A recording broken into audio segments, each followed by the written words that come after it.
Halo, selamat datang di podcast Mata dan Telinga. This is your tool to feed your soul. Bersama saya, Denny Darko dan Property Observer.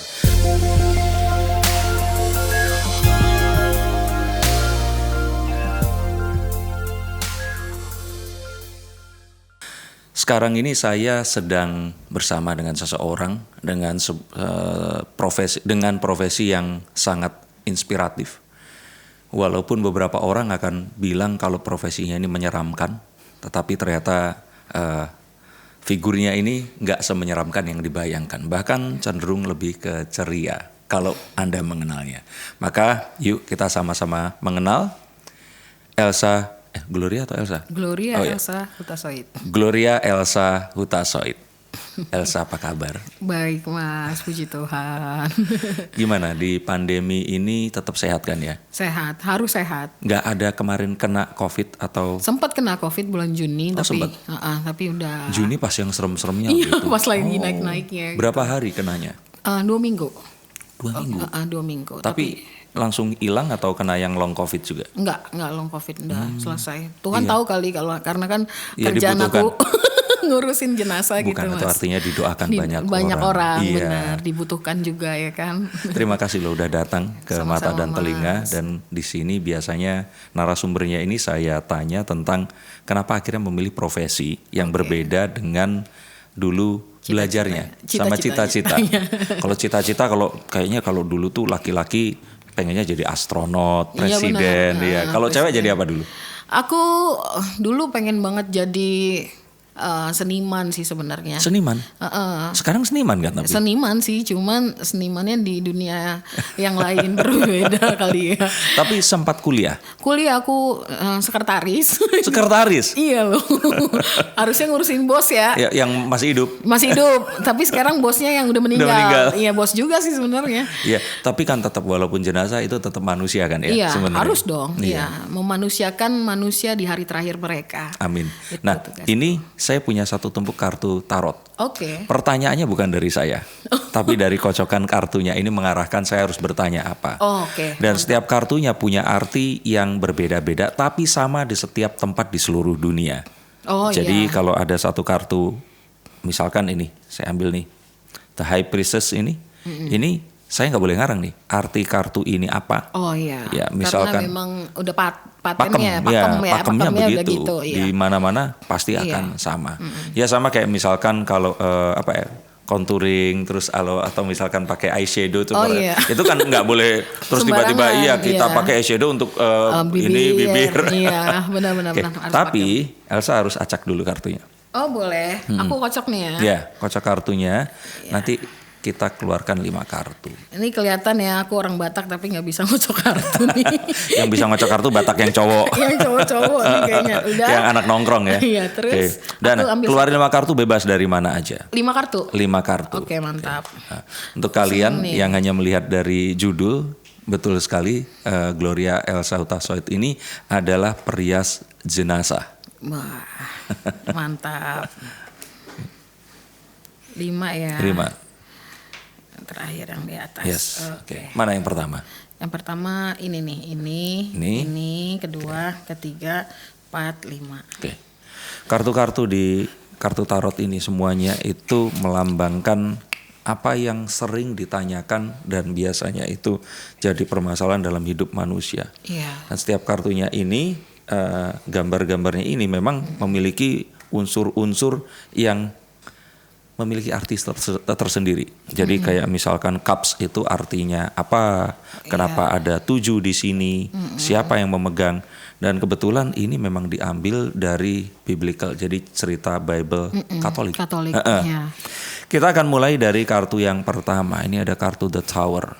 The Tower itu sebenarnya ini termasuk kalau orang nanya nasib. Ini kartu yang peringatan yang keras sekali. Ada sesuatu yang tidak kita inginkan mendadak terjadi dan ini memang satu hal yang keputusan Tuhan. Jadi sekeras apapun kita berusaha, kita nggak bisa menghindari momen ini.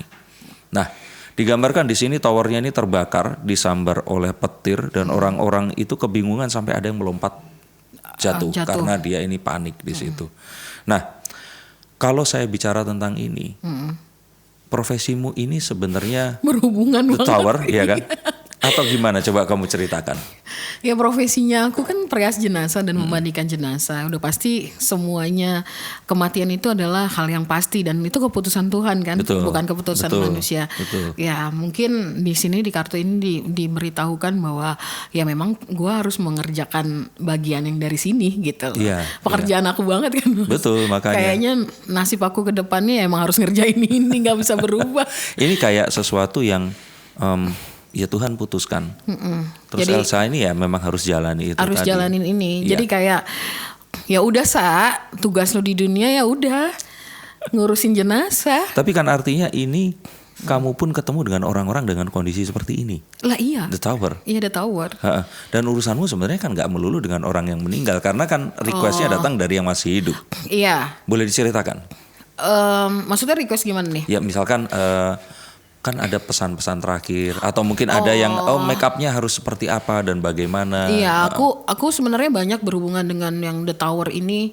Pertama, aku itu memang aku nggak bilang itu sebuah karunia sih sebenarnya, tapi memang semenjak jadi perias jenazah aku menjadi sensitif gitu loh.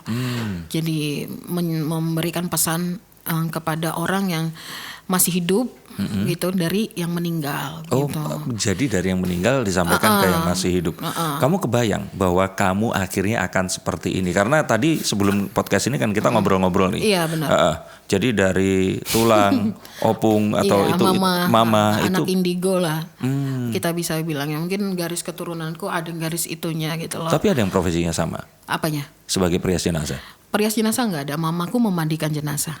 Jadi kamu yang paling advance ya? Iya. Gak cuman istilahnya indigo, Iya. tapi kamu pun berinteraksi sama jasad mereka ini tadi. Iya gitu. Mungkin itu juga. Terus aku juga kayak banyak banget orang-orang yang mau mati bunuh diri. Aku memberikan pesan kehidupan kepada mereka bahwa realnya itu apapun bagaimana permasalahan lo harus bisa menghargai namanya hidup. Karena ketika lo lahir nih. Lu menang kan sebenarnya dari jutaan adik-adik lo kesempatan, tuh kesempatan. Lu menang, harusnya lu bisa memberikan, bisa jadi arti buat diri lo sendiri, keluarga gitu.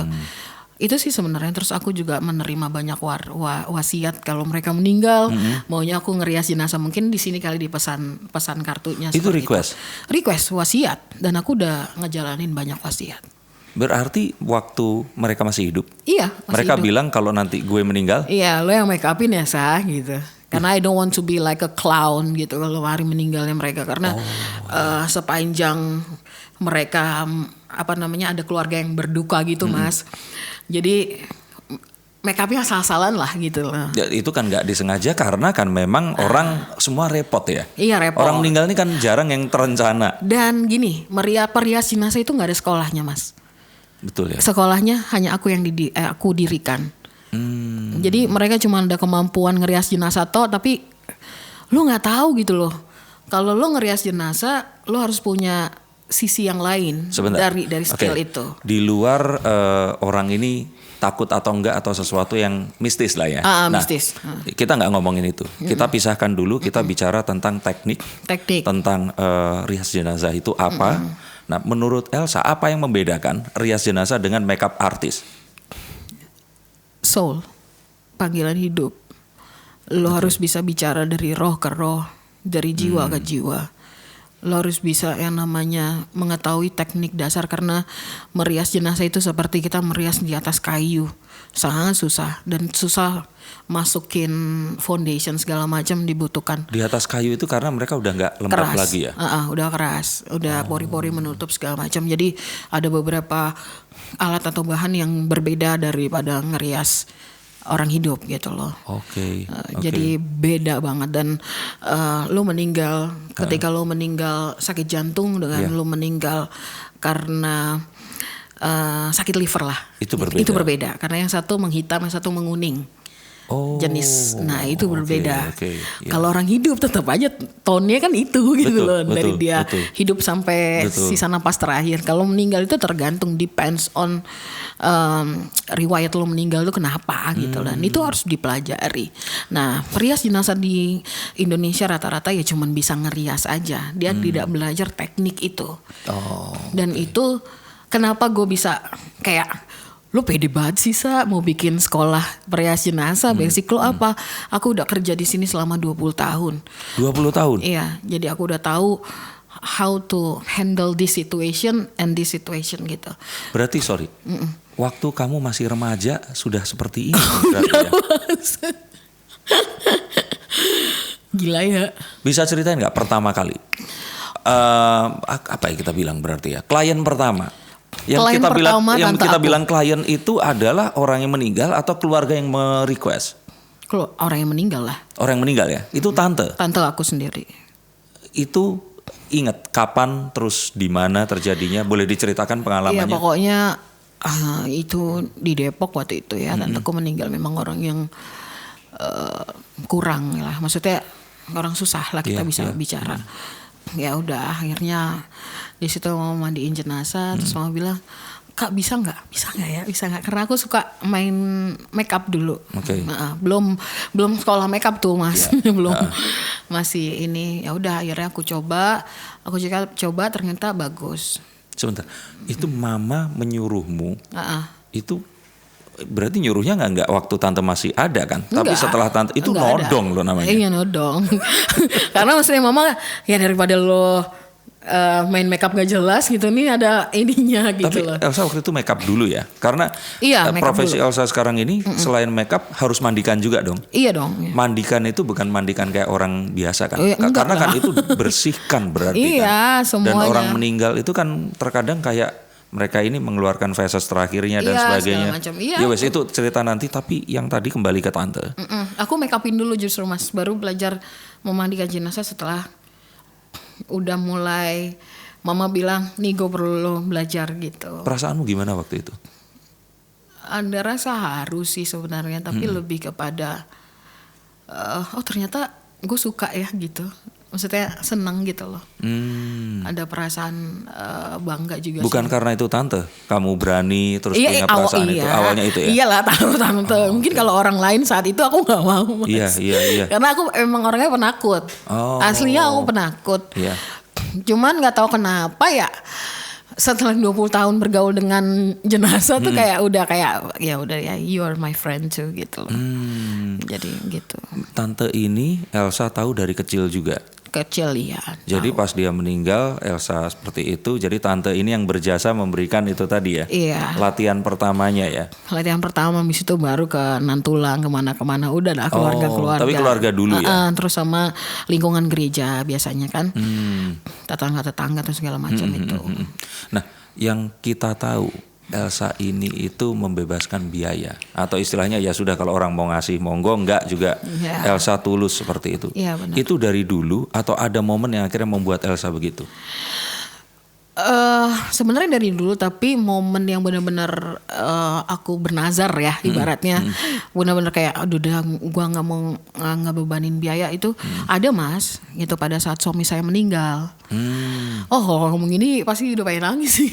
Dia nggak apa-apa nangis. Ini kan nggak TV nasional atau gimana, dan penonton pun ini mereka nonton dalam kondisi apapun kok. Dan saya yakin mereka semua di sini tuh punya satu empati yang sama saat misalkan Elsa cerita tentang ini. Gimana ceritanya? Aku udah nggak punya mertua dulu gitu. Suamiku sakit-sakitan selama 2 tahun, which is uang tabungan udah habis lah ya gitu ya, bolak-balik ke rumah sakit terus. Pada saat suamiku meninggal itu nggak punya duit sama sekali. Anak ada 1. Waktu itu umur 5 tahun.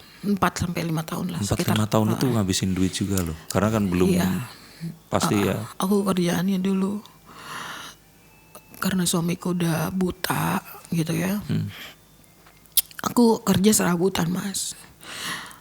Gak cuma ngerias jenazah, tapi aku juga jadi tukang pijit lah, jadi pembantu di rumah orang,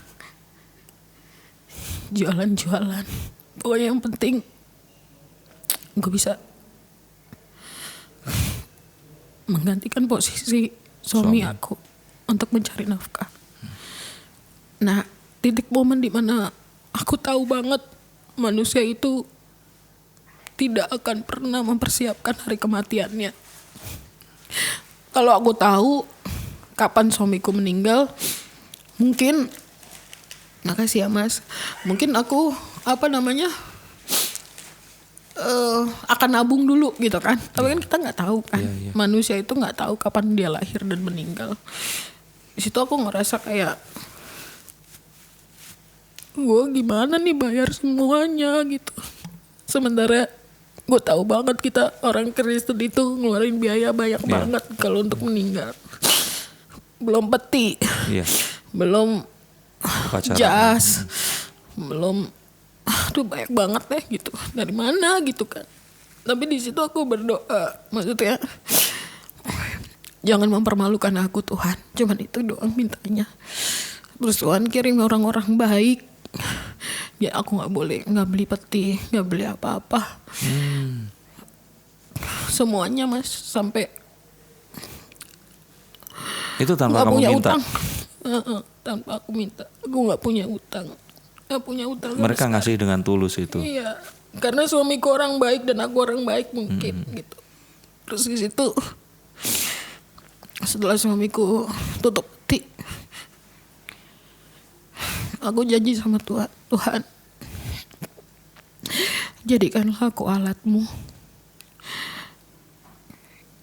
Kalau untuk urusan orang meninggal dan kedukaan, aku akan melayani mereka seperti Engkau memberikan bantuan dari banyak orang untuk menolongku hari ini.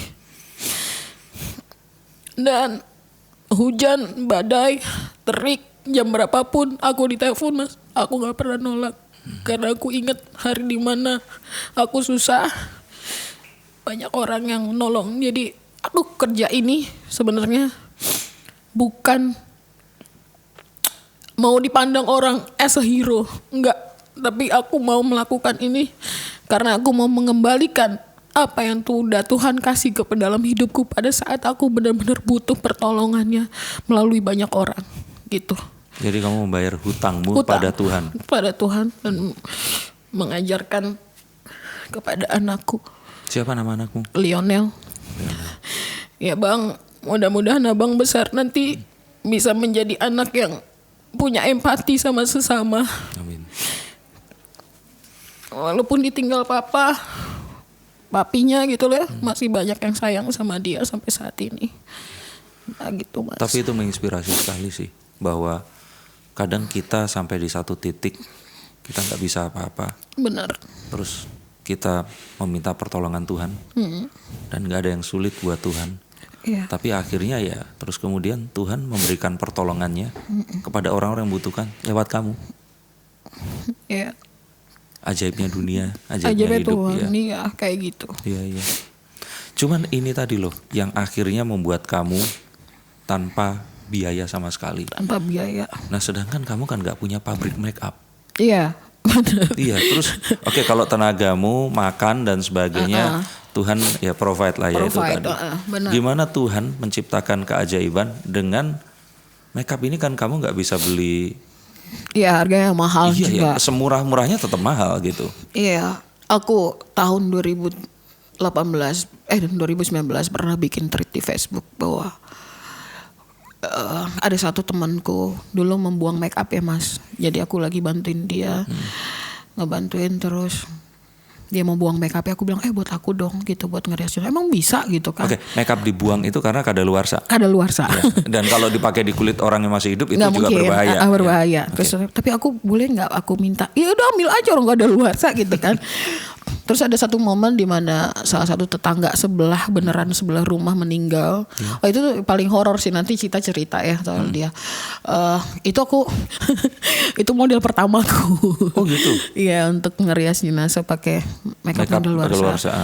ternyata setelah aku kesini gitu loh, ada beberapa macam trial and error gitu. Kondisi makeup yang tidak berjamur, tidak kering, tidak memisah itu masih bisa digunakan. Gitu. Jadi akhirnya tahun 2019 aku membuka thread di Facebook. Aku bikin pergerakan namanya Maraton Kebaikan. Jadi orang yang punya makeup kadaluarsa bekas nggak kepake, atau orang-orang hedon yang cuma beli makeup karena lucu packagingnya, gitu. Itu kalau udah kadaluarsa bisa kasih ke aku, terus aku bisa mengembalikan apa yang mereka kasih. Itu kan pahala kan. Aku menyalurkan pahala ke mereka, kepada orang-orang yang membutuhkan, jenazah-jenazah yang membutuhkan. Jadi aku punya pergerakan Maraton Kebaikan, don't throw your makeup. Gitu. Jadi itu satu hal yang saya nggak kebayang dan ternyata memang bagus loh. Dan bisa menyelamatkan lingkungan juga ternyata, Mas. Betul. Dan kalau saya pribadi ya, ini bicara agak luas lagi ya. Memang ini berarti kan kalau Muslim kan nggak di make up ya. Tapi kalau mereka mengirimkan itu pun nggak masalah juga, karena kalau saya pikir namanya pahala ya still pahala gitu. Yang ngasih aku banyak banget selebgram yang pakai hijab. Mereka mungkin ya cuma pakai sebentar gitu. Iya, karena kadang kalau nggak cocok kan ya mereka akan itu mereka ngasih ke aku. Dan ini gerakannya masih ada sampai sekarang? Sampai sekarang ada. Gue pakainya perias jenazah paling kece gue, Mas. Karena pas dibuka tas makeupnya, wah gila. Merek-merek ini.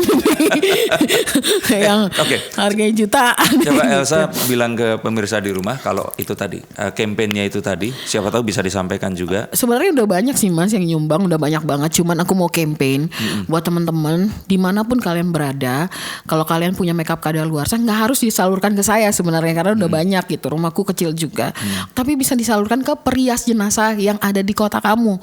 Caranya gimana sih Kak nyari perias jenazah di kota saya gitu? Kamu harus datengin rumah duka, itu yang pertama udah pasti ada. Yang kedua di gereja atau di wihara, di Buddha. Itu sama, pasti ada juga. Itu ada pura sama wihara itu ada. Pasti ada, dan itu kalian bisa salurkan. Tapi kalau misalnya mau nyalurin ke saya juga, saya punya murid di seluruh Indonesia. Jadi bisa aku kasih share alamatnya. Tapi kan daripada repot mendingan ke sekitar dulu ya. Iya benar dong. Benar. Kadang-kadang dari saya ngirimnya ke Medan lagi, Mas. Bener juga. Iya kan, susah gitu kan. Gitu sih. Nah, kalau seperti itu berarti kalau mau kirim ke Elsa langsung DM ke Instagram ya? Ya, Instagramnya bisa ke Maraton Kebaikan atau ke Gloria_Elsa_Utasoid. Gitu. Kalau ada yang mau jadi perias jenazah, Elsa, ini sekolahnya belum ada kan? Masih ada, udah ada batch 5. Kalau mereka nggak punya biaya, pengen belajar, boleh sih. Boleh ya. Iya. Cuma jangan lupa kalau jadi perias jenazah udah profesional kan lu dibayarnya, lupa gua. Iya. Atau kecuali dia mau kayak Elsa. Kalau kayak aku nggak apa-apa. Seperti gitu. Itu ya. Kan kadang-kadang karena mungkin YouTube ini kan mencapai ke daerah pelosok, dan kadang di pelosok sana itu orang-orang juga nggak kuat untuk bayar seperti itu. Sedangkan ini satu proses yang memang harus dilakukan seperti itu. Sekolah perias jenazah tuh nggak ada. Kalau nggak salah cuma ada di salah satu negara.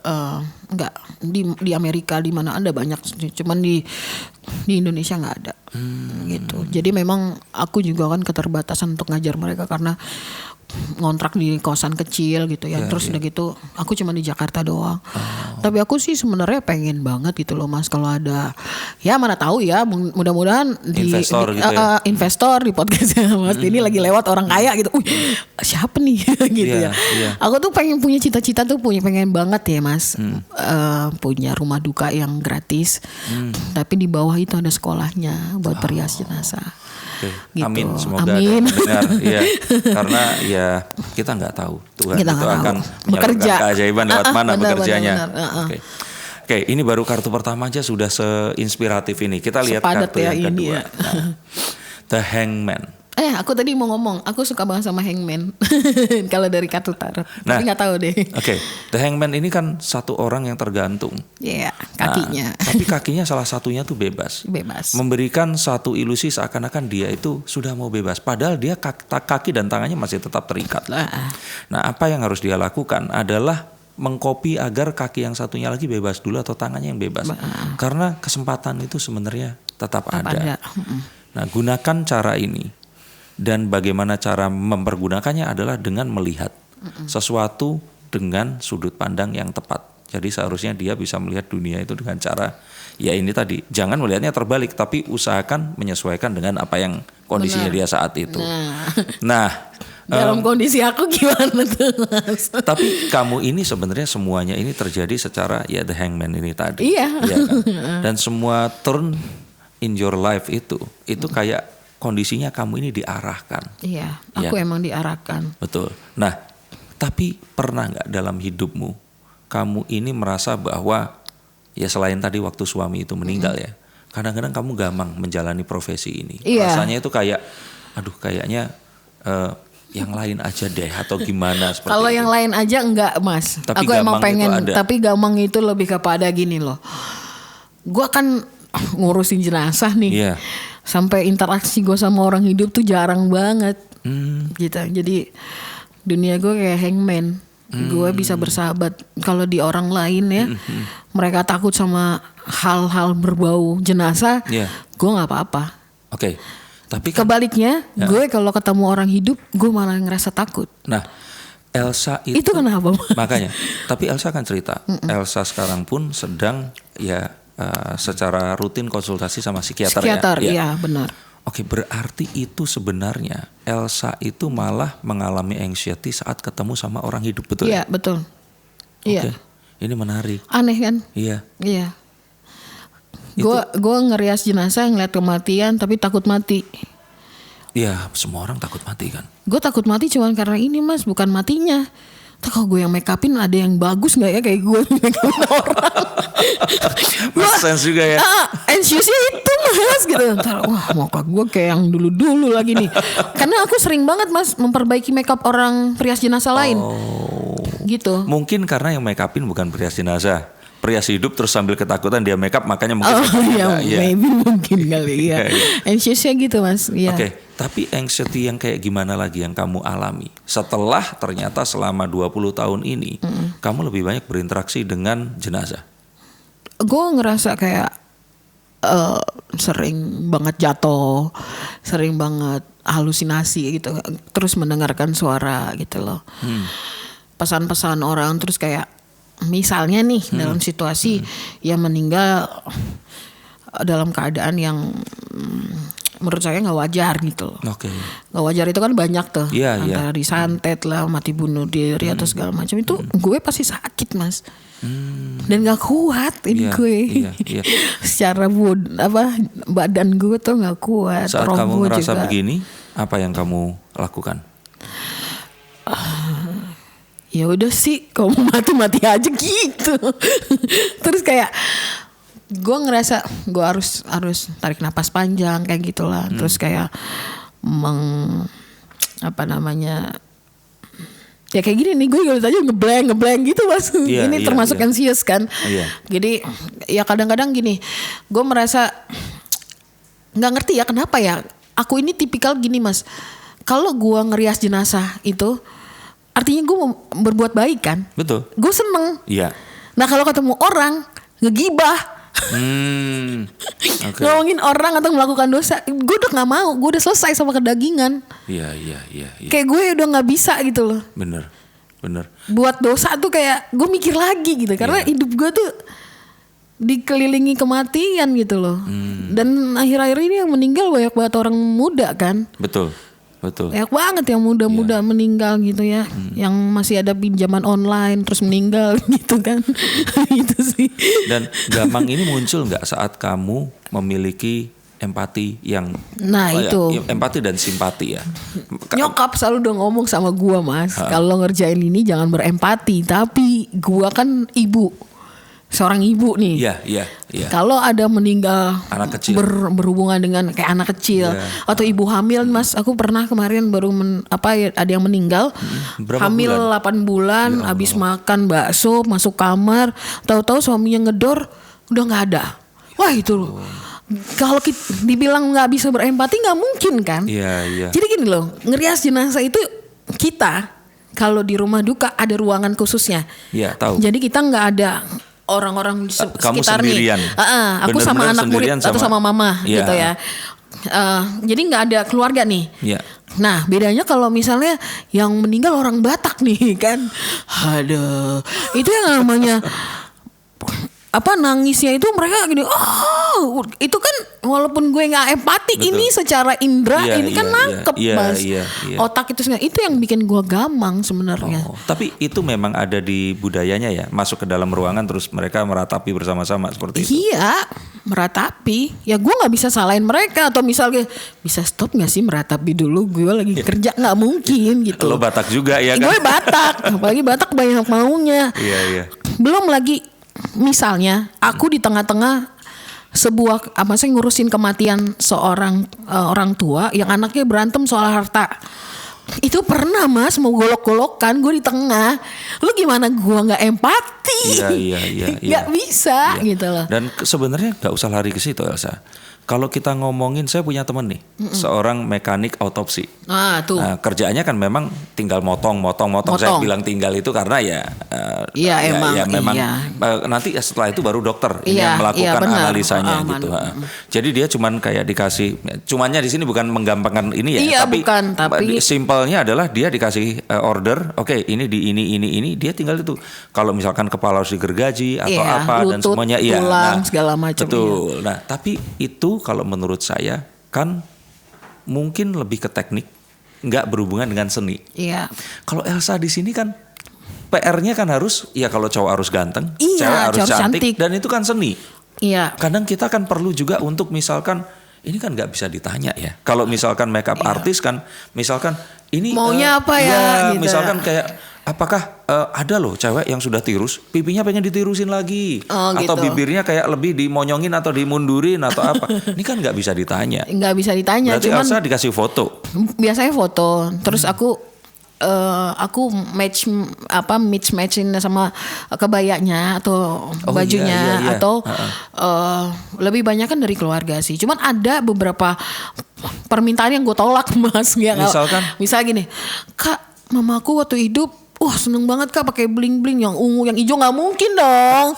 Lo mau ke rumah Tuhan, bukan ke diskotik abis lo mati gitu. Tapi kamu akhirnya kasih edukasi. Aku kasih edukasi bahwasanya meninggal itu memang kita harus sebagai perias jenazah harus melayakkan. Dan layak itu menurut manusia itu sama Tuhan beda. Kalau kita ngomongin soal manusia nggak ada habisnya Mas, gitu loh, mau ini mau itu. Tapi kalau sama Tuhan, make upan itu harus pertama benar-benar sederhana dan harus keluar dari sini. Jadi gue nggak pernah nih, mudah-mudahan ya yang nonton yang pernah gue make upin keluarganya, aku tidak pernah dapat perkataan, kok mak gue kayak gini jelek, nggak ada. Semuanya bilang gini, aduh, mamaku cakepan waktu meninggal daripada pas kakak kawin. Itu semua, hampir semua kayak gitu. Amin. Atau papanya. Karena gini, ketika lo bekerja, lo mengundang Tuhan dalam pekerjaan lo, apalagi ini ya pekerjaan perias jenazah, apapun kendalanya pasti bakalan ada solusinya, cepat. Wah, gue pernah Mas ngerias jenazah kapten kapal di Cina, cuma ditaruh di freezer ikan. Bukan freezer ikan dong, freezer orang meninggal ada. Kalau freezer ikan sebelah nugget dong. Makanya takutnya kan di kapal soalnya kan nelayan tadi. Bukan Mas, dari ini. Sampai di ini nggak diformalin kan? Oh iya. Sampai di Indonesia baru diformalin. Gue ngeriasnya tuh pegang air gitu. Nah itu ada solusinya gitu loh. Semuanya ada itu. Padahal itu baru pertama. Cuman kalau gue makanya nanti gue cerita soal ritual gue nanti ngerias jenazah seperti tapi apa. Jangan di mata telinga nanti orang takut nih. Mereka nggak siap-siap horor. Ini kan profesi, soalnya profesi ya kan. Ya kayak gitu Mas. Jadi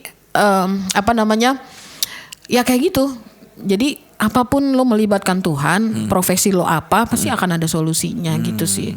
Lebih pada teknikal sih sebenarnya. Ya itu yang gampang itu ya ketika lo ya namanya kita ngerias jenazah nggak tahu Mas medannya. Betul. Gitu loh. Dan ceritanya juga harus kita pelajari dulu. Iya, pelajari dulu. Kita juga melihat bagaimana keluarga memperlakukan si jenazah. Kelihatan Mas. Kalau ada, kalau anaknya ada yang nggak deket aja cuman nemenin aja sebelah, nggak peduli, nangis juga enggak. Ada yang kayak gitu. Oh iya? Ada. Oh alah, ya ampun. Jadi kamu itu akhirnya, ya kalau bisa dibilang ya energi terakhir itu nggak cuman dari orang yang meninggal, tapi orang yang hidup terhadap orang yang mati. Iya benar, iya. Jadi gue emang kayak penyerap energi kali pada saat itu. Iya. Itu yang membuat gue gampang sih, sering sakit, sering ini. Dan kalau gampang apa yang kamu lakukan akhirnya? Doa, aku biasanya mandi bersih ya, maksudnya mandi bersih secara ritual gue, terus ya memantrai diri sendiri lah. Dengan doamu ya. Bahwa lo kuat lo hebat, lo sabar. Oke. Gitu. Sebelum ke kartu berikutnya, Lionel ya? Iya, Lionel. Sekarang usianya? 8 tahun. Dia tahu mamanya ini perias jenazah. Dia adalah orang yang mengikut gue hampir tiap kali kongres jenazah. Dia ikut? Ikut. Sampai dia kadang-kadang dia yang mengkomplain kalau misalnya sesuatu terjadi. Kalau mami itu alisnya kok nggak bagus. Ikutnya itu ikut ke ruangan juga? Ikut, iya. Bahkan dia main game di bawah peti. Oh iya? Iya. Bentar, berarti Lionel ntar kalau gede nonton film horor udah gak seru lagi? Udah gak seru mas. Hororan mah gue bro, gitu. Dia bisa bikin buku nih, anak perias jenazah seperti itu. Iya, dan dia memang, Nel mau ngerias jenazah gak? Mau sih Mi, tapi kalau dibayar.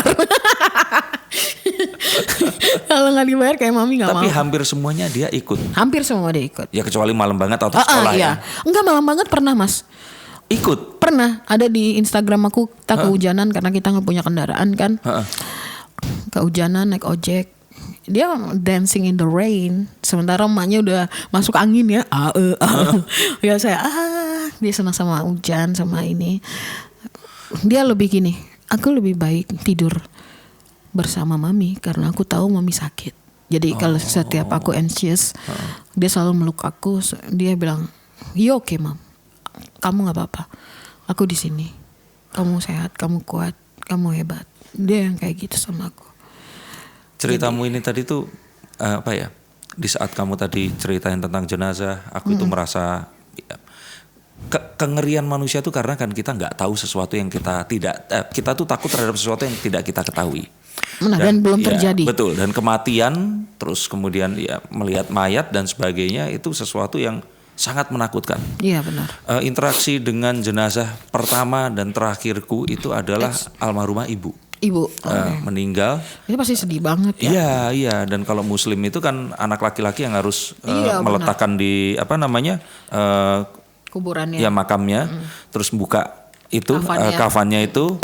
Terus aku bacain azan di situ. Nah itu terekam tuh dia bawa alam sadar. Iya. Dan sampai kapanpun tuh. Makanya. Jadi itu aja itu mixed feeling. Nah tadi kamu cerita tentang ini semua. Terus bagaimana kamu itu membuat ini jadi bukan seolah-olah nggak menakutkan, tapi seolah-olah ya gue mau gimana lagi mas, iya kan? Iya benar. Dan Lionel pun itu akhirnya menemani gitu. Iya, ini sesuatu yang ini kalau dibikin film keren. Iya touching dan menginspirasi gitu. Sekali lagi buat produser. Atau Mas Denny mau jadi produser kita bikin film yuk. Yeah. Oke, tapi kalau ini dijadiin film, kira-kira pemeran lu akan diperankan sama bintang film siapa?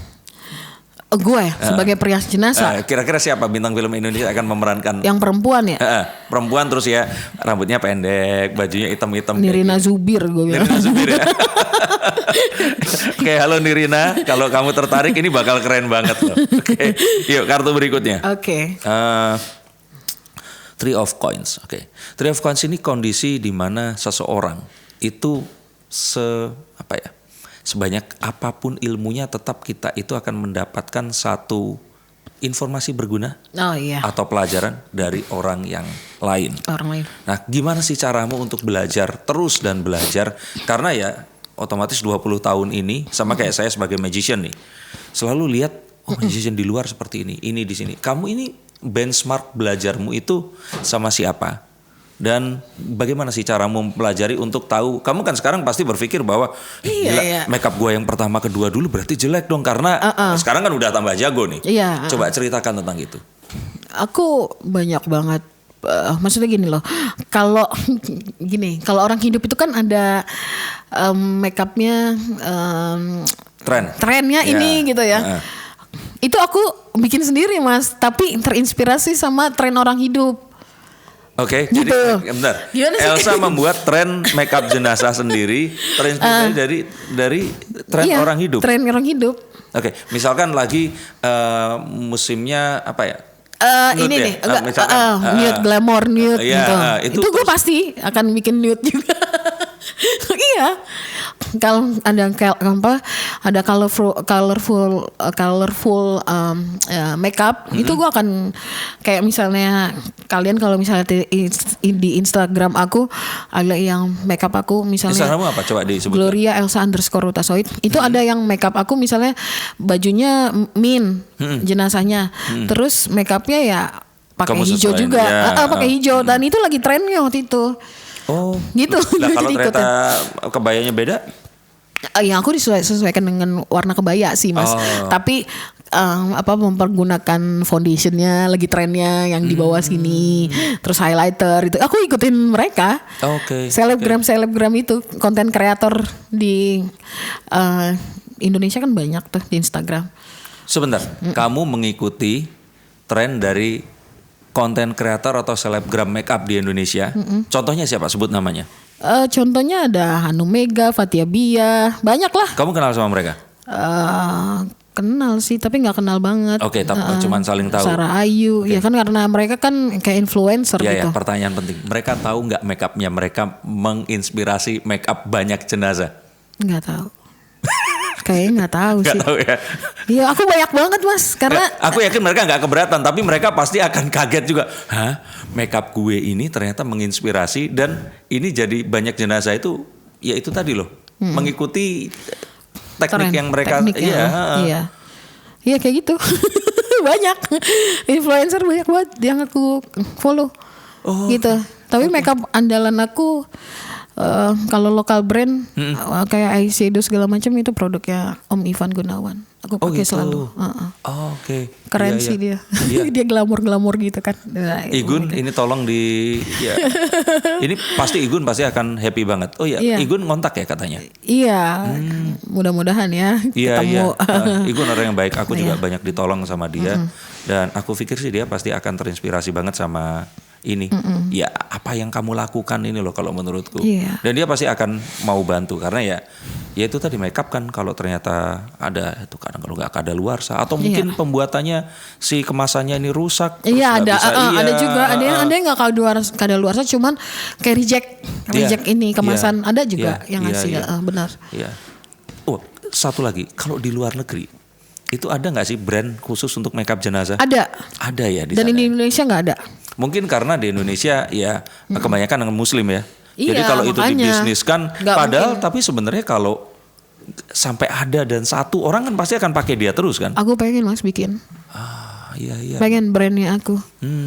Jadi buat perias, tapi cuman kayak foundationnya aja deh gitu. Iya karena foundation yang paling penting.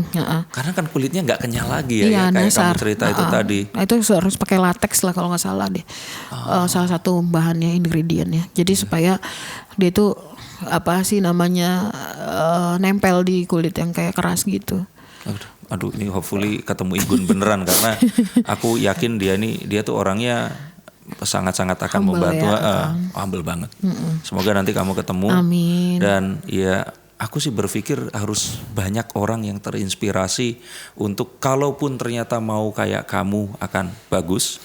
Kalau nggak kayak kamu itu ya itu tadi loh si semua reasonmu, semua alasanmu melakukan ini. Kenapa? Iya itu kan sesuatu yang membuat orang ini ya ternyata ya kerjaan itu sesuatu yang kalau tadi kita kerjakan karena Tuhan, apapun itu nggak akan ada kesulitan. Nggak ada kesulitan.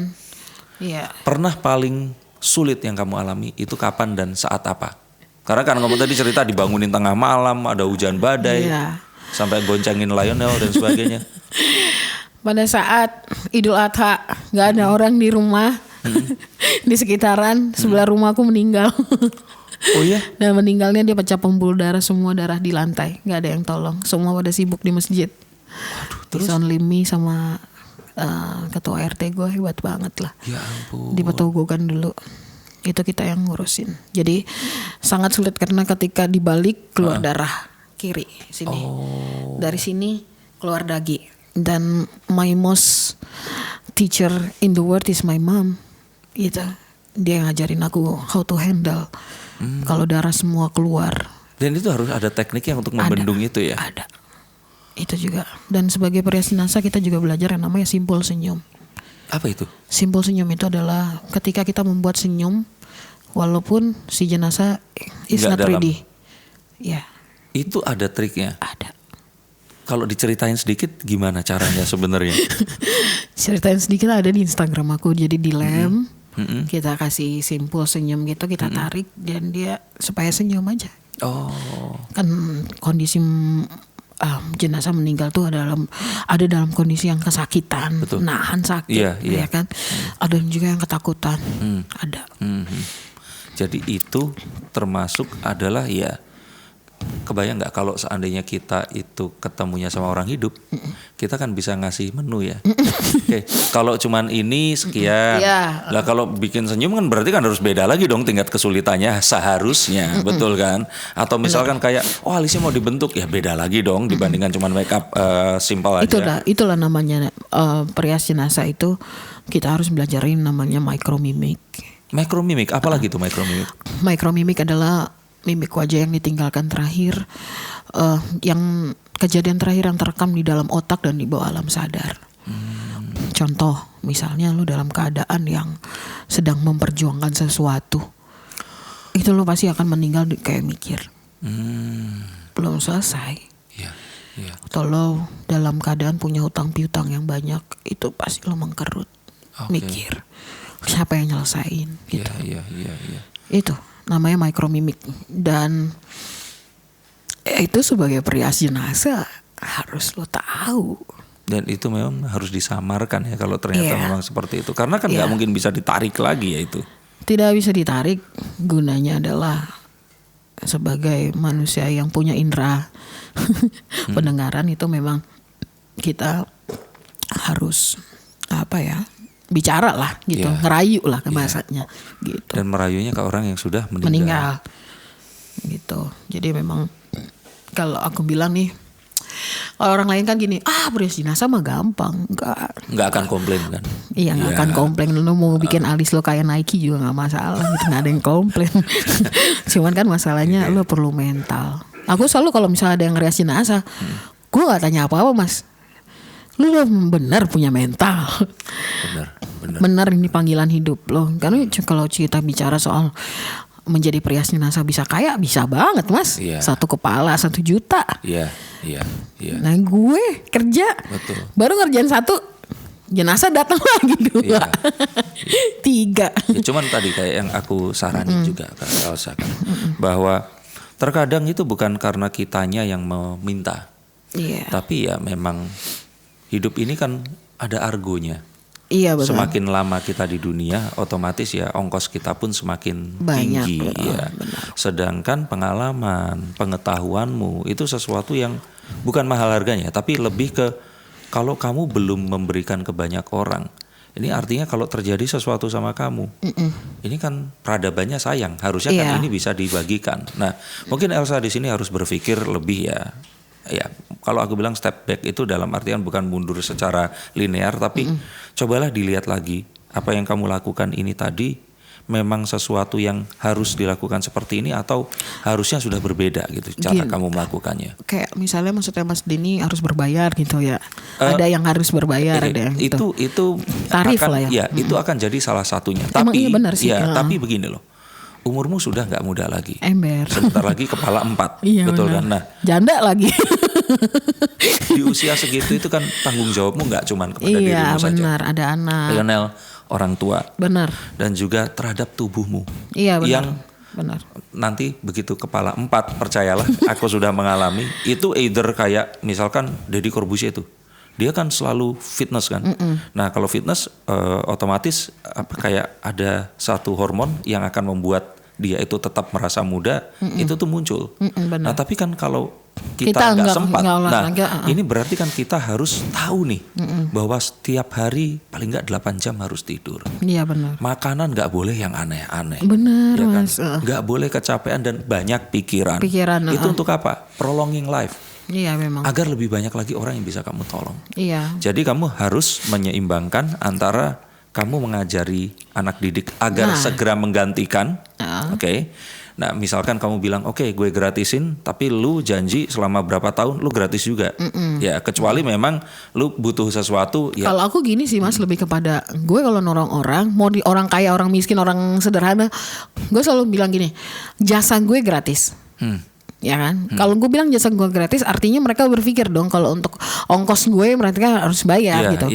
Tapi kalau orang susah banget, gue bilang gue nggak pakai bilang jasa gue gratis, gue bilang gratis udah gitu. Karena memang mereka, waduh rumahnya aja udah kayak begitu gimana. Betul. Gitu kan? Atau kalau tidak, Elsa, ini saran ya. Iya saran. Kamu membuat sebuah komunitas, yayasan atau apa? Iya benar. Kamu bilang, bapak atau ibu nggak bayar ke saya. Tapi bayarnya ke komunitas ini. Oh iya bisa ya. Gitu ya, nah dari komunitas ini sisakan berapa persen untuk kebutuhanmu. Iya. Karena kamu perlu untuk tetap waras, ya kan, sehat, kuat, dan cekat.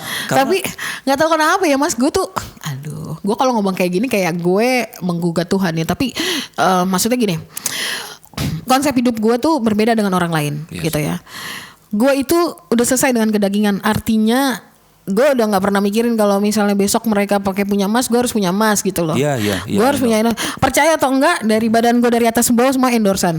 Iya, karena memang akhirnya begitu. Sampai makan gue juga di endorse. Artinya gini, gue memiliki banyak donatur tetap dan tidak tetap sih sebenarnya yang menolong hidup gue dan memberikan gue ongkos transportasi. Karena gue bilang sama Tuhan gini, doa gue simple as my life gitu lah. Cuman gini, Tuhan, gue mau jadi hamba lo yang taat. Gitu, gue udah pernah jadi Ayub nih. Lo ambil suami gue, lo ambil semua harta gue, dan gue cuma hidup sebatang kara sama anak gue. Tapi gue tetap mengabdikan hidup gue sama Tuhan. Nah, gue percaya lo pemilik dunia. Betul. Kalau burung di udara aja lo pelihara, lo kasih makan, apalagi gue sama anak yatim. Betul. Pasti lo pelihara. Amin. Nah, semuanya itu benar. Dicukupkan. Nah, konsepnya adalah ketika gue ngerias jenazah memang gue gratis Mas. Tapi kalau buat ngajar kursus gue nggak bisa gratis. Itu jadi balancingnya ya. Tapi memang banyak orang kaya juga yang ngeliat gue masa gratis nggak dikasih gitu ya kan. Mereka ngasih profit ongkos gue sama seperti kayak gue ngerias jenazah. Jadi kayak per kepala. Jadi mereka kayak udah ngerti gitu loh Mas. Tapi ada beberapa hal. Yang pertama adalah Elsa di sini bukan berarti artinya Elsa merasa lebih istimewa dibandingkan ngerias jenazah yang bayar. Ya itu kan profesi. Iya benar profesi kan? itu. Seharusnya memang seperti itu. Tapi Elsa ini kan ya ada beberapa orang yang memang ingin ada di jalan Tuhan. Seperti ada orang yang terus kemudian jadi pendeta, benar, jadi pastor atau apapun. Tapi mereka butuh uang untuk hidup. Butuh uang, betul kan. Nah, tapi kan balik lagi di sini. Tapi kalau gue tanya sama Mas ini, kalau misalnya ada salah satu dua rumah sakit yang mau ngajak gue kerja sama dan itu berbayar, nggak apa-apa dong? Oh, nggak apa-apa. Nggak apa-apa. Iya, nggak apa-apa. Tapi kalau menurut saya di sini adalah, aku itu cuman berpikir bahwa pengetahuanmu ini loh. Nah pengetahuanmu itu yang sayang. Sama kamu ini harus hidup lebih lama lagi. Emang iya. Agar apa? Agar ini semua bisa kamu bagikan. Iya sih. Agar kamu bisa ngasih yang gratis. Kamu harus melalui hidup yang tidak pasti. Naik turun setiap saat. Iya sih, it's not easy. Bener. Lionel tetap manusia. Nanti saat dia tumbuh, dia punya perkembangan jiwanya. Saat dia nanti misalkan sudah remaja, punya pacar, terus lo harus horor ya itu kan mikirin bukan permasalahan itu kayak kepikiran nggak harus harus provide dia dengan sesuatu. Gue mau ini dong apa namanya ngajak makan cewek gue minta duit dong, udah minta sama donatur kan nggak mungkin ya Mas. Betul. Maksudku it's make okay. Sense sih. Make sense. Dengan itu, dan kalau memang mau lebih bagus, carilah manajer, bukan asisten ya. Asisten ada nggak apa-apa, tapi manajer itu akan memanage karirmu. Kedepannya ini akan seperti apa, dan dia akan menghitung dengan nggak mungkin dong kamu bisa melakukan apa waktu kamu umur 25, terus kamu umur 45 nanti akan melakukan yang sama, itu bohong, kamu nggak akan bisa. Jadi kalau menurutku ini adalah sesuatu yang memang direncanakan. Oh iya benar. At least kalaupun mati kita nggak direncanakan, waktu Tapi kita hidup, nah kita ya, harus rencanakan. Iya benar-benar. Ini masukan Iya dari kartunya. Iya keren Mas, makasih loh. Iya, akan jadi memberikan gambaran aku ke depan sih ya. Iya, dan benar. orang-orang yang lain juga sebaliknya. Nggak semua tuh hidup itu tentang uang. Benar. Bahkan kadang-kadang ya ini tadi, kamu cerita semuanya endorsean, ini kan ajaib. Iya ajaib loh. Iya, Gue nggak pernah beli apa-apa. Parah deh. Pokoknya kayak Tuhan tuh kayak, ih lu ajaib banget sih. Percaya nggak Mas? Ini cerita ini simpel aja ya. Gue nggak bohong. Gue kemarin ada temen gue yang jualan anting-anting yang biasa gitu, dia mau kasih ke gue, biasa gitu yang buat fashion aja gitu ya kan gitu. Terus tiba-tiba gue bilang, ih Kak emang lu nggak bisa beli emas, lu kan sering diundang podcast segala macam. Padahal sebenarnya misalnya kita dapat undangan ini uangnya kan buat transportasi, pelayanan dong, iya kan. Terus udah gitu, iya nggak apa-apa deh, gue beli yang palsu-palsu, yang penting gue ada hiasan gitu, perhiasan gitu kalau misalnya diundang gitu kan. Tiba-tiba itu cuma 1 jam, selang 1 jam tiba-tiba ada adik-adikanku gini, Kak aku mau ke rumah, iya terus tahu dia ngasih aku emas putih, anting, dan itu cuma sejam. Gila gak sih Tuhan? Kayak gini, dibuat loh sama tadi Natal ya gitu. Habis itu kabur. Wah ini gila nih orangnya. Pas gue lihat, lah anting. Padahal aku baru minta mau beli anting palsu. Tadi Tuhan bilang lo gak bisa pakai ini. Ini satu hal yang gak bisa dijelasin. Gak bisa jelasin. Itu gila, Tuhan tuh hebat dah pokoknya. Dan itu bukan sesuatu yang ada hubungannya sama pekerjaan. Kamu pengen aja kan itu? Pengen aja. Nggak tahu gitu kenapa. Soalnya kakak-kakak gue, adik-adik gue tuh orang sukses semuanya. Tuh, kamu juga sukses loh. Iya, maksudnya suksesnya, iya, maksudnya sukses secara finansial ya, Mas. Gue ngomong itu. Iya. Ya kan kalau misalnya kita ada pesta Batak, lu tahu kan? Iya. Dari atas sampai bawah tuh emas ya kan? Toko emas nih, iya kan? Itu gue nggak punya apa-apa. Kayak gue pengen aja gitu, walaupun fake tapi kelihatannya punya gitu. Kan nggak mungkin ditanya kan, palsu ya? Gitu kan nggak mungkin ya Mas. Padahal pas sudah punya pun nggak akan sering dipakai juga. Nggak dipakai. Karena nggak lu banget juga. Nggak gue banget, iya, gitu. Okay. Tapi ya udah gitu, kayak ya udah, kayak Tuhan tuh kayak lo, gue layakin lo gitu, karena juga lo melayakkan manusia. Luar biasa sih. That's life man. Oke, kartu berikutnya ini, nah, the Three of Swords. Three of Swords itu penyesalan tentang masa lalu. Wah, keren nih podcastnya. Wah, cocok semua ya. Cocok semua. Halo. Yang keren adalah Elsa ngambil kartunya tepat. Ini kalau kartu yang lain diambil ceritanya beda ini loh. Bener-bener nih, ini harus trending ya guys. Gila loh. Oke, buatmu apa itu? Penyesalan terbesar gue adalah gue dulu pernah tidak percaya adanya Tuhan. Serius? Seriously. Umur? Masih umur belasan tahun lah, sampai 20. Pencarian jati diri ya? Pencarian jati diri. Kenapa kok sampai begitu? Kecewa terhadap apa? Biasanya itu kekecewaan. Kecewa terhadap banyak hal. Terutama hubungan gue dan nyokap tuh gak bagus. Tapi sekarang bagus banget. Gue sayang banget sama nyokap. Dulu kenapa kok gak bagus? Gue anak yang rebel. Gue gak bisa diatur. Gak kayak adik-adik gue penurut gitu loh. Gue kabur-kaburan terus dari rumah. Bahkan nyokap gue koma, gue kabur. Gue gak peduli. Loh, koma karena? Sakit kan, kanker tiroid. Sorry. Itu 20 tahun yang lalu berarti? Iya. I don't fucking care about her dulu. Tapi gue sekarang sayang banget. Dan kayak Tuhan tuh kalau misalnya mau ngubah manusia tuh cepet banget gitu. Gampang banget. Momennya apa waktu itu? Momennya waktu pas gue ngelahirin Lionel. Itu susah banget, kayak mau mati. Tapi itu bukannya lu terus berpikir bahwa lu itu dapat karma, bukan kan? Tapi lu akhirnya merasakan menjadi seorang ibu. Iya. Ternyata berat. Wah gila dah. Ceritain. Trauma. Gimana? Biar ini inspirasi, karena kebanyakan penonton ini. Gue melahirkan Lionel tidak ada siapa-siapa. Sendiri. Gak ada siapa-siapa. Gak ada keluarga. Bokap nyokap gak ada. Adik-adik gue gak ada. Gue ngelahirin sendiri. Dan Lionel itu pas lahir itu dia keracunan air ketuban gue udah hijau, tapi dipaksa gue ngelahirin normal karena I don't fucking, gue nggak punya uang sama sekali. Gue nggak punya uang sama sekali. Udah gitu dia lahir dalam kondisi kalau nangis itu keluar darah, infeksi jalan lahir. Ya ampun.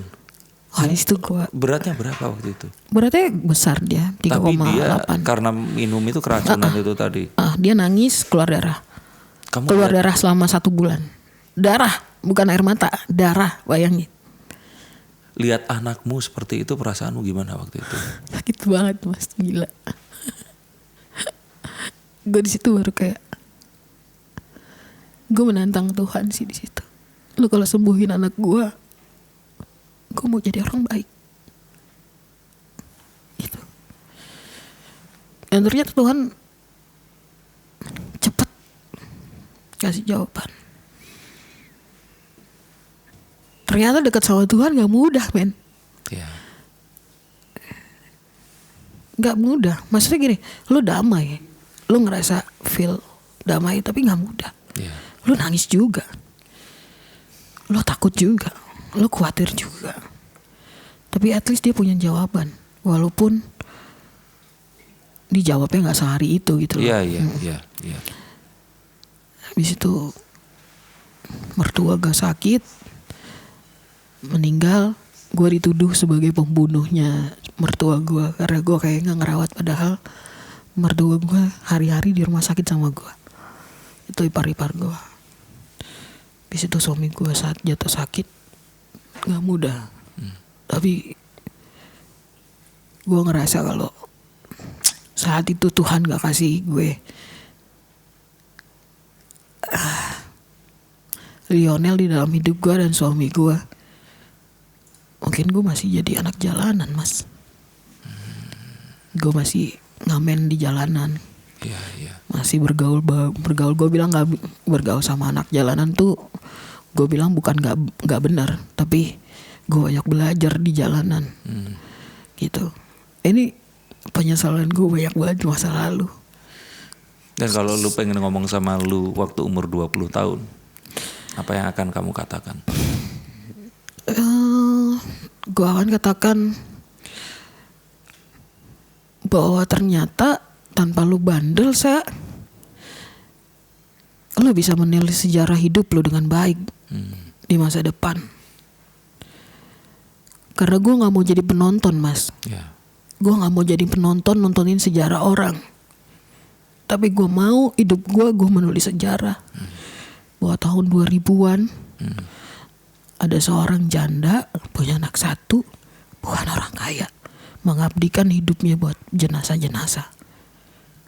Dan itu gue rekam jejak gue di sosial media itu untuk anak cucu gue. Gue mau ngomong kalau gue 20 tahun itu ternyata lo salah,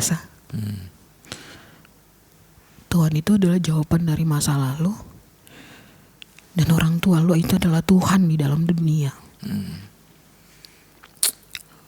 Terus kamu kalau mau ngomong sama mama tentang penyesalanmu dulu, kamu akan ngomong apa? Pernah nggak itu terjadi? Udah. Apa yang kamu ngomong? Gue pernah bilang sama mama, gue coba pengen satu kata keluar dari mulut nyokap gue, bukan kata maaf. Apa itu? Bangga. Yang mama pernah bilang itu. Akhirnya dia bilang. Dan dulu kenapa mama mau bertahan, kamu nggak pernah nanya? Dengan kamu ajur-ajuran seperti itu. Gak tahu deh. Gue mungkin perempuan satu-satunya di orang Batak. Banyak beban di pundak gue. Gue pengen nongkrong nggak boleh. Masih muda kan. Terus gue tahu ternyata begitu gue sekarang dikasih beban hidup yang banyak sama Tuhan, gue bisa bertahan ya karena ajarannya dia. Gitu. Jadi gue mau bilang sama mama, terima kasih ya ma, buat segala hal yang mama kasih ke aku. Dulu gue berpikir kalau mama memukul gue itu artinya mama gak sayang. Mama mukul karena mama tahu di Alkitab pun juga ada. Kalau lo salah, lo mau pukul, diapain, gak masalah. Ternyata gue baru paham banget baru dalam hidup nih, bahwa menjadi emas itu harus dibukul, dibakar, dipukul, dibakar, dipukul, dibakar sampai jadi emas yang luar biasa. Dan terima kasih buat mama sama papa, adik-adik gue luar biasa ya, ipar-ipar gue. seberapa hancurnya gue berkali-kali, mereka masih mau menerima gue. Tidak pernah, sekalipun gue pulang, tidak pernah dibiarkan gue hancur lagi. Jadi gue keluar rumah sebenarnya pengen menghancurkan diri sendiri, tapi pas pulang gue pulih, disambut, nggak pernah. Ya buat kalian sih, keluarga besar gue apalagi ya, wah, om gue, tulang gue, opung segala macam. Terima kasih ya udah bersabar. Tapi ya mereka akhirnya kalau boleh dibilang nggak sia-sia. Nggak sia-sia. Ya, karena dirimu ini akhirnya berguna buat banyak sekali orang. Iya. Kalau aku boleh bilang puluhan, lebih dong, ratusan ya berarti ya. Iya, ratusan, udah. Luar biasa. Ini inspiratif sekali. Maksudnya kamu pun nggak pernah menyangka kan bahwa ya kalau aku bilang sih zaman sekarang itu nggak kayak dulu waktu kita TV-nya cuman RCTI, TVRI. Iya. Buatku sekarang kamu ini figur nasional loh. Orang yang istilahnya itu menjadi inspirasi. Oke, perias jenazah banyak, tapi yang memiliki satu, kalau aku bilang perjalanan tekad, lah. Ya perjalanan. Dan ya ini menginspirasi nggak cuma ke perias jenazah. Aku pun banyak belajar dari semua tadi yang kamu ceritakan. Semua yang mau nonton juga seharusnya seperti itu, bahwa ya kita nggak pernah tahu hidup kita akan membawa kita kemana. Iya, yang penting lo banyak berdoa lah, itu aja. Bahwa saya gini loh, gue tahu banget sih Mas, kesempatan tuh cuma datang. Kesempatan bisa datang berkali-kali, cuman lo bisa nggak mengambil kesempatan itu lebih awal supaya ini nggak terjadi. Betul. Penyesalannya nggak terjadi gitu. Tapi penyesalan ini yang membuat kamu juga kuat dan lebih baik lagi. Oh iya, ya? Benar. Itu penyesalan gue, dan gue kadang-kadang suka yang tidak bisa memaafkan diri sendiri itu, buat gue merasa anxious gitu. Tapi mama sekarang pun sampai sekarang tetap selalu ada ya. Nyokap gue mah luar biasa, baik banget. Bokap gue walaupun kita namanya anak sama mama gitu ya, kadang-kadang suka yang hal-hal kecil suka ribut gitu loh, wajar gitu loh. Tapi nggak bikin kita yang kayak bikin sakit hati segala macam, enggak. Dia menemani gue di tahap gue lagi ke psikiater, dia menemani gue saat gue ngerias jenazah karena dia memandikan jenazah kan. Itu kita udah kayak tim sekarang gitu loh. Dan beruntungnya lagi adalah kita ketemu pada saat yang tepat, maksudnya hubungan ini membaiknya pada saat tepat. Gue udah merasa jadi ibu, tahu gitu ya. Gitu. Kalau gue maksudnya dulu nggak gue punya Lionel juga mungkin bisa baik tapi nggak sebaik sekarang gitu loh. Kamu akhirnya learning by doing. Iya, learning by doing. Tahu ternyata ke anak ini sayang yang besar, apalagi saat kita mungkin ngerasa nggak mampu, tapi pengen ngasih lebih. Tapi juga ada sebuah janji pada Tuhan yang harus selalu dilakukan. Iya. Oke, kartu terakhir. The Seven of Coins. Seven of Coins itu kondisi di mana ini gambarnya seseorang menanam benih. Pohonnya itu tumbuh. Tapi rasanya kayak ada yang kurang dari pohon itu. Orang-orang melihat bahwa ini adalah ini udah pencapaian buat orang-orang yang nggak punya pohon atau pohonnya nggak tumbuh seranum ini. Orang akan bilang, lu kurang apa sih dalam hidup? Tapi still mungkin ada satu cita-cita ya, belum dia kesampaian. Atau ada satu tujuan yang dia ingin lakukan tapi masih terhalang oleh sesuatu. Nah, buat Elsa, apa yang saat ini ingin kamu kejar dan belum tercapai, dan siapa tahu dengan didengarkan oleh orang-orang di luar sana, kamu sebenarnya akan bisa melakukannya. Cita-citanya bukan dari gue sih, dari anak murid gue. Apa itu? Kemarin mereka bikin tweet kitabisa.com. Gak ngerti gue kenapa mereka buat gue supaya gue punya kendaraan mobil walaupun tua-tua. Oke. Karena mereka udah sering ikut gue ngerias jenazah, gue kehujanan, gue sakit. Terus itu tapi sudah sampai berapa atau belum? Udah sampai 10 juta doang baru. Tapi udah puji Tuhan sih itu. Iya. Nanti kita campaign, kita bantu juga di sini. Linknya kita akan kasih juga. Boleh. Tapi ini adalah satu hal yang menjadikan ya kalau dibilang handicapmu sekarang itu ya. Iya, karena gue kan ngejangkaunya di pelosok Jabodetabek nih Mas.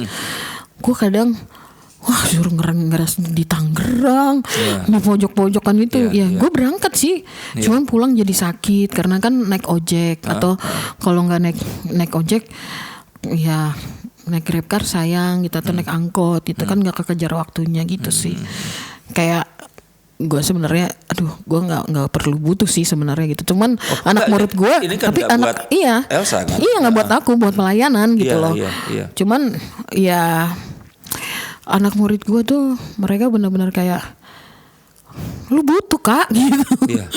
Gila lo ngerias jenazah lo kehujanan, keinian, kepanasan, ada onel juga gitu sih. Sama pengen punya itu lah yang tadi rumah duka gratis. Itu aja sih. Harusnya sih banyak ya. Maksudnya tuh kalaupun apa ya? Kalaupun nih misalkan let's say oke lah, orang ini melihat bahwa duit yang mau dikeluarin ini harus balik. Ini satu bisnis yang kalau menurutku ini sustain loh. Sustain maksudnya ini nggak akan ada habisnya. Orang meninggal di make upin itu sama kalau kayak bayi lahir harus diselamatin gitu. Iya, benar. Sama kalau kayak orang Muslim itu jualan bunga untuk orang ziarah, atau misalkan ya orang Batak ya jual misalkan ya itu tadi kebaya buat acara nikahan gitu loh. Atau buaya jual janji ya mas. Ini kayaknya pengalaman pribadi. Ya tapi maksudnya ini adalah satu hal yang ya itu tadi. Iya benar. Bisa menjadi, gue kasih tahu ya mas, bisnis meninggal itu, kematian itu bisnis yang buset. Kalau belum bisa bisnisin mah duitnya balik-baliknya banyak. Kemarin itu pernah datang teman istrinya meninggal preeklamsia di rumah duka Jelambar.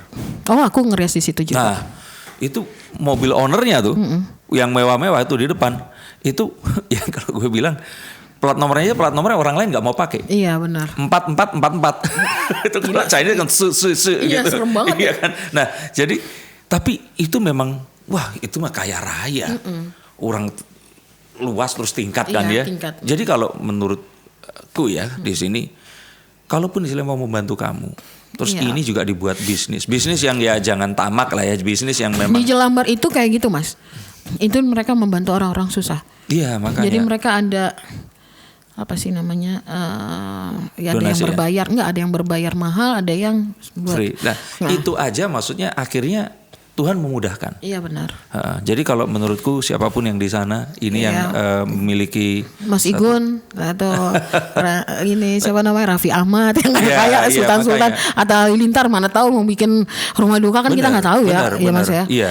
Dan, bisa dari pahalanya dapat, duitnya dapat. Iya dan kalau misalkan orang berpikir lah tapi gue kan Muslim, ini kan buat non Muslim. Kalau menurutku saat orang itu meninggal ini urusannya kemanusiaan kok. Oh iya, bukan ya, bukan. Dan ini masalahnya masalah budaya aja. Tadinya aku mau buat sama salah satu komika. Siapa? Coki Pardede, cuman dia udah di mana nih? lagi apa? Lagi sekolah. Madrasah ya. Lagi ini. Cok, pondok pesantren. Buruan keluar Cok, biar kita bikin Cok. Oke. Yo wes, ini inspiratif sekali. Iya. Terima kasih banget. Cuman ya bicara tentang perias jenazah. Ini kan dari sisi kehidupannya. Iya. Nah dari sisi kematian ini pasti banyak sekali misteri. Oh iya. Boleh dong kita ngobrol nanti. Boleh mas. Tapi di podcast yang berbeda. Boleh. Kita akan ngobrolin kalau tadi kita udah ada haru, ada sedih, nangis, ada semangat dan inspirasi. Aku pengen lihat nih serem-seremnya tuh akan seperti apa. Gimana bisa nih? Cerita dikit bakal kayak gimana? Sesuatu yang pernah dialami? Bisa sih sedikit ya, itulah nanti aku ya pokoknya berhubungan dengan hal-hal persantetan segala macam. Tapi ini sebelum podcastnya kelar nih mas, aku cuma mau pesan boleh ya? Boleh sedikit. Dong, boleh silakan. Aku mau pesan buat teman-teman sekarang yang nonton podcastnya Om Denny dan saya hari ini, aku pengen kasih tahu bahwa kebaikan itu adalah sebuah keharusan, bukan pilihan. Dan hidup itu adalah kesempatan untuk berbuat baik. Jadi kalau ada hari ini yang mau minta tolong dan apa yang diminta darimu ada, kamu punya hari ini, kamu harus tolong mereka. Oke? Itu doang sih pesannya. Sangat menginspirasi dan jangan pernah takut karena Tuhan pasti akan mudahkan. Iya, God will provide you. Ya. Okay. Amin. Amin. Terima kasih banyak. Oke mas. Saya nggak mau tutup karena nanti kita akan ngobrol lagi ya. Dan kalian juga harus nonton. Oke, kamu punya channel YouTube atau enggak?